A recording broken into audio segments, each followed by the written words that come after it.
जय हिंद future officers, welcome to UC Academy. Hope you all are doing well. जैसे कि आपको पता है, आपके पास सिर्फ मैक्स टू मैक्स 15 डेज बचे हुए हैं यूपीएससी सीएपीएफ 2025 के एग्ज़ाम के लिए। और आपको एक चीज़ पता होना चाहिए कि बच्चे कहाँ लैग करते हैं। वो लैग करते हैं पीवाईक्यू एनालिसिस को। हमने क्या किया है, हमारी टीम ने आपके लिए पीवाईक्यू से रिलेटेड जितने भी यूपीएससी ने 2025 में एग्ज़ाम कंडक्ट करवाया है, हमने उन सारे एग्ज़ाम के पॉलिटी से रिलेटेड क्वेश्चन को एनालिसिस किया और आपके सामने प्रेजेंट किया 50 most important question for CAPF 2025। इस एग्ज़ाम में हमने क्या किया है, सबसे पहले मैं आपको वो बताता हूँ। हमने सीएसई 2025 के जो पॉलिटी से रिलेटेड क्वेश्चन है उनको एनालिसिस किया। देन हमने सीडीएस को एनालिसिस किया, then NDA, then geo scientist and पिछले एक साल के पॉलिटी से रिलेटेड जो भी आपके करंट अफेयर्स थे उन सारे को एनालिसिस किया एंड देन उनसे मोस्ट इंपॉर्टेंट 50 क्वेश्चन फ्रेम कर लिया। तो आई थिंक आपको ये चीज़ तो आइडिया लग गया होगा कि ये लेक्चर आपके लिए बहुत इंपॉर्टेंट होने वाले हैं। तो एक चीज़ मैं आपको और इन्फॉर्म कर दूं कि इसमें आपको जो क्वेश्चन देखने को मिलेगा वो कहीं ना कहीं बहुत ज़्यादा टफ देखने को मिलेगा, लेकिन इतने टफ क्वेश्चन नहीं आते हैं। हमारा मोटिव क्या है कि इस 50 क्वेश्चन से एटलीस्ट आपके पास 110 से ज़्यादा क्वेश्चन होने चाहिए। इसमें हमने इसलिए 50 क्वेश्चन ये लिया, लेकिन इससे जो सारी जो एप्लीकेशन है पॉलिटी से रिलेटेड वो मोर देन 100 आपको देखने को मिलेगी। तो चलिए इस लेक्चर को हम लोग स्टार्ट करते हैं। आप अगर देखोगे सबसे first question, with reference to the constitution 101st amendment 101st amendment act 2016 consider the following statement. Question बहुत आराम से पढ़ना आप लोग एंड देन उसके बाद आंसर जरूर देना। पहला स्टेटमेंट है, it inserted article 246A giving both parliament and state legislature concurrent power to levy goods and services tax on supplies within a state. ये जो स्टेटमेंट है ये बिल्कुल राइट स्टेटमेंट है। आर्टिकल 246A यही कहता है, ये सेंटर और स्टेट को कंकरेंट पावर देता है to levy GST tax. Got it? ये पहला स्टेटमेंट क्लियर है, ये राइट स्टेटमेंट है। सेकंड क्या कहता है, it inserted article 269A under which GST on inter state trade और commerce including imports is levied and collected by the union but appropriate between the union and the state. ये भी statement आपका true है। Article 269A भी यही कहता है कि जो टैक्स होगा, जो जीएसटी होगा, वो अगर सेंटर कलेक्ट करेगा तो सेंटर उसे कलेक्ट करेगा, लेकिन उसकी जो शेयरिंग होगी वो स्टेट को भी मिलेगी। Got it? तो ये आर्टिकल भी आपका सही है। Next, it created the GST council. बिल्कुल राइट है, GST council bye inserting article 279A। ये भी स्टेटमेंट जो है ये बिल्कुल राइट है। और इसके चेयरमैन कौन होते हैं, तो वो होते हैं आपके यूनियन फाइनेंस मिनिस्टर। तो आपने क्या देखा, article 246A, 269A and 279A। Then fourth statement आता है आपका, it abolished the power of states to levy stamp duties on instrument relating to transfer of immovable property. अब क्या ये स्टेटमेंट सही है या गलत है? ये स्टेटमेंट आपका गलत है। स्टैंप ड्यूटी से रिलेटेड जो पावर है वो अभी भी आपके स्टेट के पास ही है, इसलिए कंफ्यूज नहीं होना। ये जो पावर अभी भी है वो स्टेट के पास ही है, इसलिए ये स्टेटमेंट आपका गलत हो गया। कौन सा स्टेटमेंट आपका सही होगा?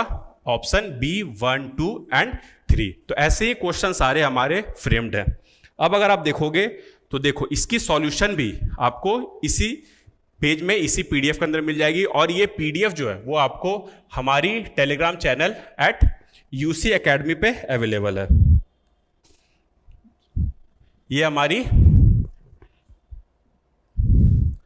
Telegram channel at UC academy से आप डाउनलोड कर सकते हो। जब हमारी क्लास एंड हो जाएगी उसके बाद इसे आप डाउनलोड कर सकते हो।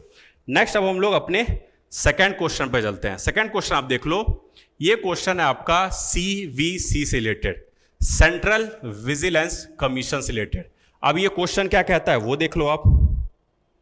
ये क्वेश्चन पहला स्टेटमेंट क्या कह रहा है, the CVC can investigate corruption cases against group A officers of the central government and officers of public sector undertaking. इनका रोल ही यही है। ऐसे क्वेश्चन जब बहुत ज़्यादा जनरल क्वेश्चन होते हैं वो ऑलमोस्ट सही होते हैं, तो उसे आप रॉन्ग नहीं करना। ये स्टेटमेंट आपका बिल्कुल राइट है। सेकंड क्या कह रहा, the CVC submits its annual report to the parliament through the president of India. ये स्टेटमेंट भी राइट है। सीवीसी अपनी रिपोर्ट प्रेसिडेंट को देती है एंड देन प्रेसिडेंट उस रिपोर्ट को पार्लियामेंट को हैंड ओवर करता है। तो ये भी जो फंक्शनैलिटी है सीवीसी की, ये भी आपकी सही है। देन थर्ड स्टेटमेंट क्या है, the central vigilance commission and vigilance commissioner hold office for a term of 4 years और until they attain the age of 65 year whichever is earlier। ये स्टेटमेंट भी आपका राइट है। इनकी जो टेन्योर होती है वो 4 years होती है और 65 years whichever is earlier। तो याद रखना 4 years एंड 65 years, जो अर्लियर आ जाए उनके अकॉर्डिंग इनकी टेन्योर चलती है। फोर्थ स्टेटमेंट क्या है, the CVC can take suo motu cognizance and prosecute any public servant without reference to any authority. देखो ये जो स्टेटमेंट है ये अपने आप में वेग स्टेटमेंट है। कैसे, इनके पास प्रोसिक्यूशन का कोई राइट नहीं होता है। ये इन जनरल आपके सीबीआई करते हैं या ईडी वगैरह ये लोग करते हैं, या अदर डिपार्टमेंटल जो अथॉरिटीज होते हैं वो लोग करते हैं। सीवीसी एक तरह से आपकी एडवाइजरी बॉडी के टाइप है। इनकी जो फंक्शनैलिटी है वो एडवाइजरी इन नेचर है। तो आपका कौन सा ऑप्शन सही हो गया, first, second and third. Fourth option फिर से आपका गलत हो गया। ऑप्शन सही क्या हो गया, 1, 2 एंड 3।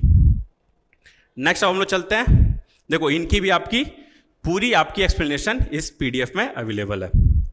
देखो बाय मिस्टेक इनकी आंसर यही है, फिर भी हम लोग इसको पढ़ते हैं, समझने की कोशिश करते हैं। थर्ड क्वेश्चन हमारा क्या है,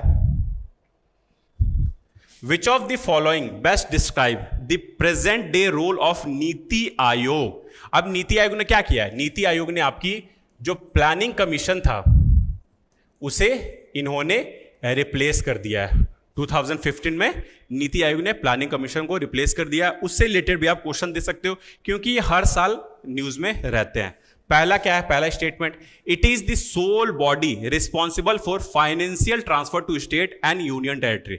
सपोज अगर ये जो है नीति आयोग अगर फाइनेंशियल ट्रांसफर करे आपके सेंटर से स्टेट में करेंगे, तो फिर ये जो एजेंसी है आपकी फाइनेंस कमीशन अंडर आर्टिकल 280, ये फिर क्या करेंगे, इसकी जवाब तो आपके पास ही होगी। ये इनका फिर रोल ही क्या है, इनका तो रोल ही खत्म हो जाएगा। जो डिवैल्यूएशन ऑफ जो करेंसी होता है, सॉरी जो आपकी डिवोल्यूशन ऑफ जो करेंसी होता है, जो आपकी मतलब आप ऐसा करो जो मनी होता है सेंटर से लेकर स्टेट तक, वो कौन देखता है, वो आपकी फाइनेंस कमीशन देखती है। सेकंड देख लो आप, it acts as a constitutional authority to implement centrally sponsored scheme. यही आपको पकड़ लेना चाहिए इस पॉइंट पे। क्या नीति आयोग के पास कोई आर्टिकल्स है जो इनको बता रहा है कि ये कॉन्स्टिट्यूशनल अथॉरिटीज है? नहीं, ये आपकी एग्जीक्यूटिव अथॉरिटी है, एग्जीक्यूटिव अथॉरिटी है। ये किसी लॉ से या ये पार्लियामेंट के किसी रूल से या ये कॉन्स्टिट्यूशन के अंदर मेंशन नहीं है। ये सिंपल सा एक एग्जीक्यूटिव बॉडी के रूप में काम करता है NITI Aayog. Then third statement है आपका, it functions as a platform to bring states together to address national development goals through cooperative and competitive federalism. देखो मैंने अभी इसके पिछले क्वेश्चन में बताया था, जो स्टेटमेंट बहुत आपको ब्रॉड मिलेगा, बहुत ज़्यादा डायनेमिक, बहुत ज़्यादा ब्रॉड मिलेगा, वो स्टेटमेंट ऑलमोस्ट आपके एग्जाम पर्सपेक्टिव से सही ही होते हैं। तो नीति आयोग का रियल जो रोल है वो यही है, थर्ड। फोर्थ देख लो, it regulates inter state trade and resolve physical dispute between state. ये भी स्टेटमेंट आपका गलत है। थर्ड कौन सा स्टेटमेंट सही हो गया आपका? थर्ड स्टेटमेंट सही हो गया। देखो इनकी भी एक्सप्लेनेशन पूरी आपको यहीं पे अवेलेबल दिखेगी, ठीक है, देख सकते हो आप। नेक्स्ट हम लोग चलते हैं अपने फोर्थ क्वेश्चन पे। फोर्थ क्वेश्चन देख लो आप, consider the following statement regarding national commission for women. ऐसे जो स्टेचुरी बॉडीज जो होती हैं इनसे भी आपको देखना, आपको क्वेश्चन जरूर मिलेंगे। पहला स्टेटमेंट क्या है? The NCW was established bye an act of parliament and is a statutory body. जो भी पार्लियामेंट के एक्ट से बनेंगे वो डायरेक्टली एक स्टेचुरी बॉडी ही होते हैं। अब मैंने पहले ही आपको बता दिया कि एनसीडब्ल्यू एक स्टेचुरी बॉडी है। देन सेकंड आप देख लो, the NCW has the power to summon individual, examine documents and make recommendation, but it cannot enforce legal penalties। इनके पास कोई राइट नहीं है, लीगल पेनल्टीज का इनके पास राइट नहीं होता है, वो सब सारे आपके जुडिशियल सिस्टम ही करते हैं। तो इसलिए ये भी स्टेटमेंट एक तरह से सही स्टेटमेंट है। It can not enforce legal penalties, ये सब जुडिशियली सिस्टम करते हैं, इनके पास ऐसा कोई राइट नहीं होता है। थर्ड स्टेटमेंट देख लो, The chairperson of the NCW is appointed by the Chief Justice of India in consultation with the President। क्या ये स्टेटमेंट सही है? ये स्टेटमेंट गलत है। NCW जो होती है, नेशनल कमीशन फॉर वुमेन, इनके जो चेयरपर्सन होते हैं उसे अपॉइंट करते हैं आपके सेंट्रल गवर्नमेंट। कौन अपॉइंट करता है? आपके सेंट्रल गवर्नमेंट। ना ही प्रेसिडेंट का रोल है, ना ही चीफ जस्टिस का रोल है। ठीक है, तो आपका आंसर क्या सही हो गया? 1 और 2। तो ऐसे क्वेश्चन भी आपको एग्जाम में देखने को मिल सकते हैं, इतने हार्ड नहीं मिलेंगे, मैं आपको जानबूझ के हार्ड करा रहा हूं ताकि आप अपने एग्जाम के लिए बहुत अच्छे से प्रिपेयर हो पाओ। नेक्स्ट अब हम लोग फोर्थ क्वेश्चन देखते हैं, सॉरी फिफ्थ क्वेश्चन। देखो सारे का एक्सप्लेनेशन आपको इस पीडीएफ में मिल जाएगा, आप हमारे टेलीग्राम चैनल @UC Academy से डाउनलोड कर सकते हो। फिफ्थ देख लो, फिफ्थ क्वेश्चन हमारी,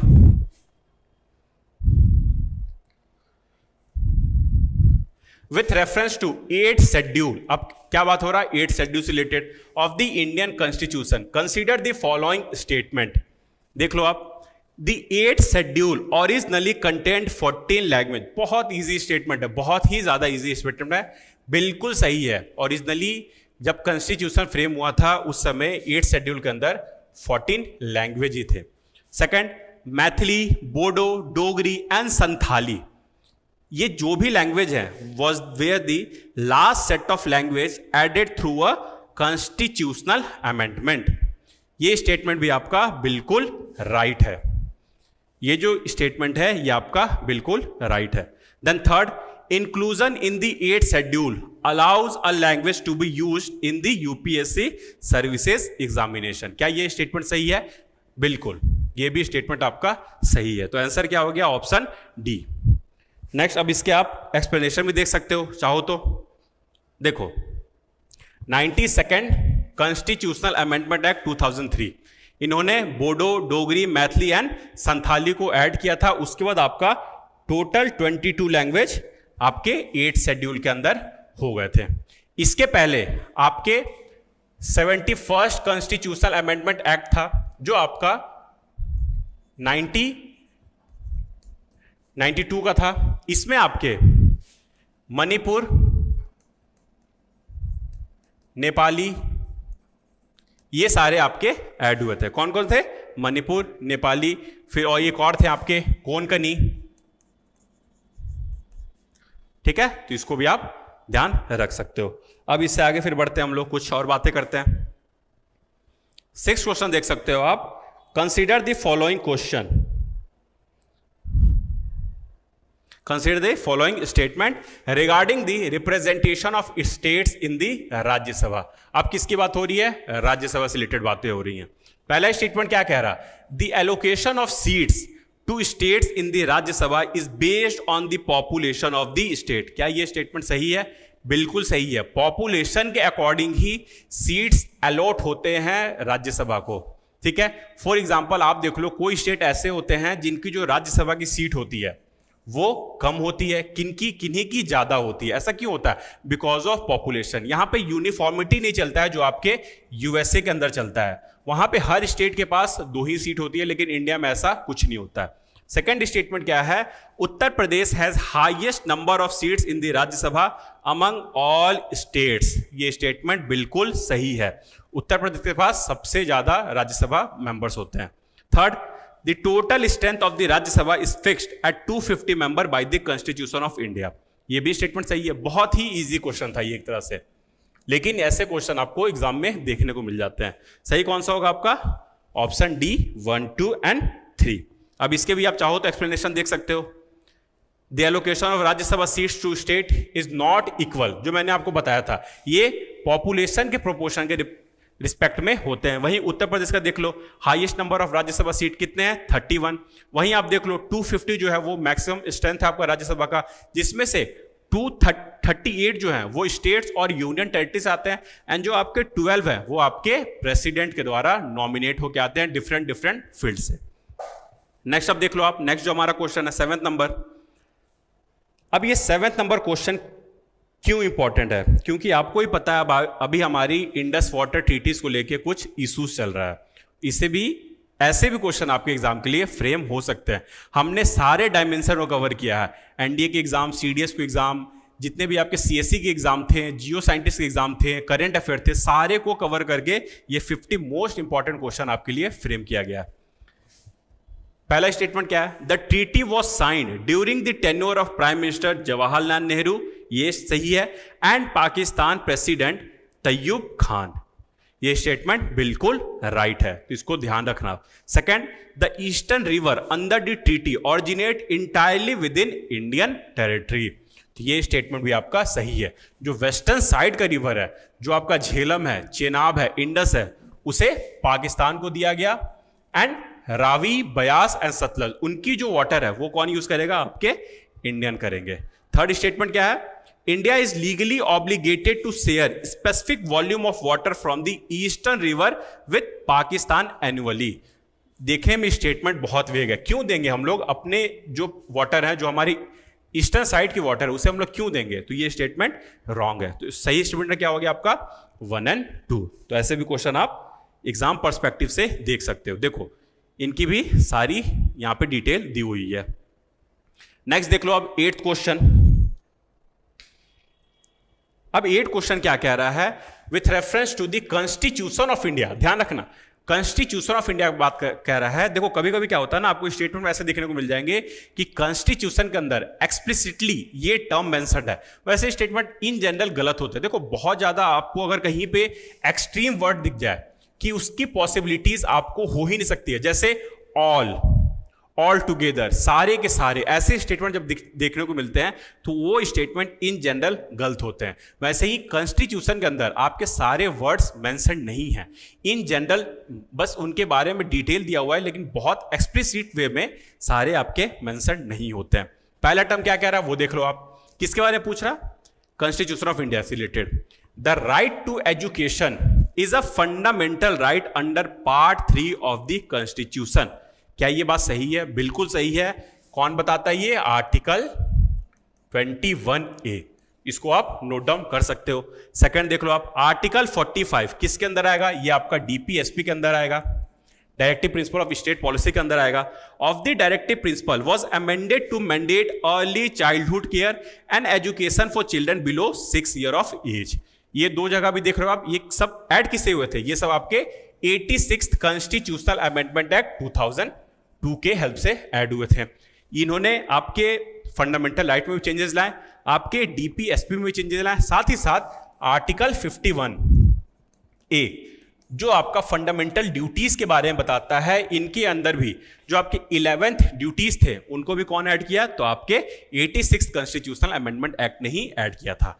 the 86th constitutional amendment inserted article 21A, यही वाली बात आपको इस आर्टिकल में हो रही थी। Making education a justiciable right for children age 6 to 14 years. ये स्टेटमेंट भी आपकी बिल्कुल राइट है। ठीक है, अब इसके बारे में आप आगे भी देख सकते हो। ये देखो ये सारे दिए हुए हैं, 1, 2 और 3 तीनों राइट है। देन आपका 9th देखो आप, 9th क्वेश्चन। अब ये 9th क्वेश्चन क्या कह रहा है? Consider the following entities and there classification under article 12। Article 12 अगर आप मेरे यूट्यूब पे अभी कुछ दिन पहले फ्री लेक्चर आया था पॉलिटी का, सिर्फ हाफ एन आवर में फंडामेंटल राइट्स, आप उसे देखना, वहां पे मैंने आर्टिकल 12 को बहुत डिटेल बताया। मैंने क्या बताया था कि आर्टिकल 12 होता क्या है? स्टेट, डेफिनेशन ऑफ स्टेट देता है कि स्टेट के अंदर कौन कौन से एंटिटीज, डिफरेंट एंटिटीज आते हैं। जो भी सेंट्रल गवर्नमेंट हो गई, स्टेट गवर्नमेंट हो गई, लोकल गवर्नमेंट हो गई, जो भी सेंट्रल अंडरटेकिंग एजेंसीज हो गई, जैसे पब्लिक सेक्टर अंडरटेकिंग हो गई, पीएसबी हो गई, पब्लिक सेक्टर बैंक हो गई, या डिफरेंट एजेंसीज हो गई, या प्राइवेट एजेंसीज भी हो गए जो गवर्नमेंट से पैसे लेकर काम कर रही हैं, वो सारे आपके आर्टिकल 12 के डेफिनेशन के अंदर आते हैं।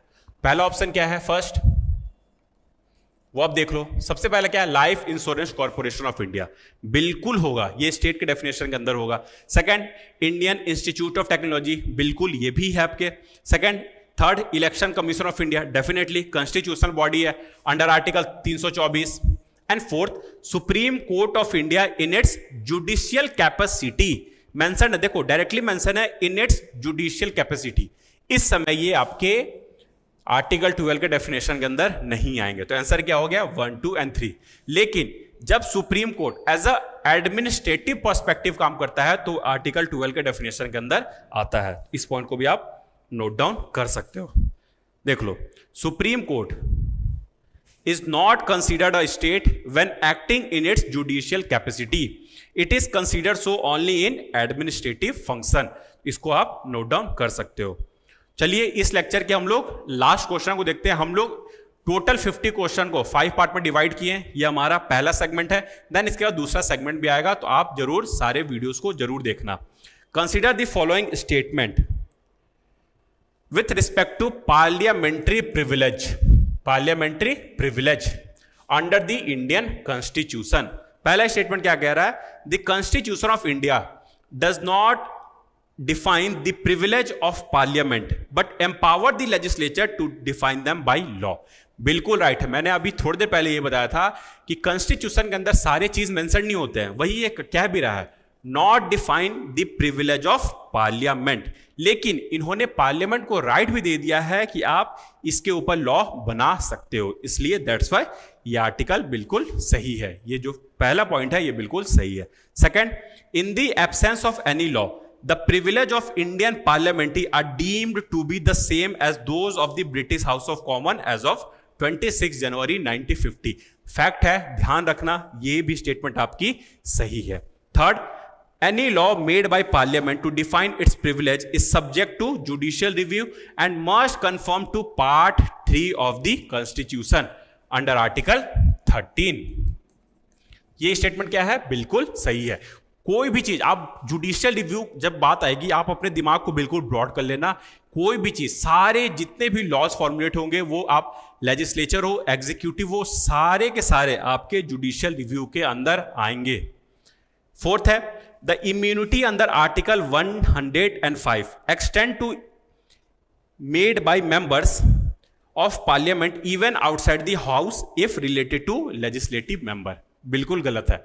आर्टिकल 105 क्या कहता है, आर्टिकल 105 कहता है पार्लियामेंट्री प्रिविलेज के बारे में, जो आपके मेंबर ऑफ पार्लियामेंट को दिया जाता है, कि उनके पास ये प्रिविलेज है कि उनको एक मतलब राइट टू इक्वालिटी। जब हमने बात की थी आर्टिकल 14 के अंदर, उसमें हमने बताया था कि इसके कुछ एक्सेप्शन होते हैं, वही एक्सेप्शन आपको मेंबर ऑफ पार्लियामेंट को मिलता है अंडर आर्टिकल 105। एंड सेम 194 के अंदर आपके लेजिस्लेटिव असेंबली के मेंबर को मिलता है। लेकिन ये तभी मिलेगा जब वो अपने संसद के अंदर बैठे होंगे, तभी वो चीजें प्रिवेल करेगी, अदरवाइज वो चीजें नहीं करती है। इसलिए ये स्टेटमेंट आपका रॉन्ग स्टेटमेंट है। तो सही आंसर क्या हो गया आपका, 1, 2 एंड 3। तो ठीक है, आप इसकी भी एक्सप्लेनेशन चाहो तो देख सकते हो, ये भी आपका प्रेजेंट है। इसी के साथ हमारी ये 10 क्वेश्चन की सीरीज एंड होती है। इसी में अब हम लोग सेकंड सीरीज में मिलेंगे। हम लोग 11 से लेकर 20 क्वेश्चन तक वहां भी करेंगे, देन आगे प्रोसीड करेंगे। तो that's all for today. Have a wonderful day. All the best for your upcoming CAPF exam. जय हिंद।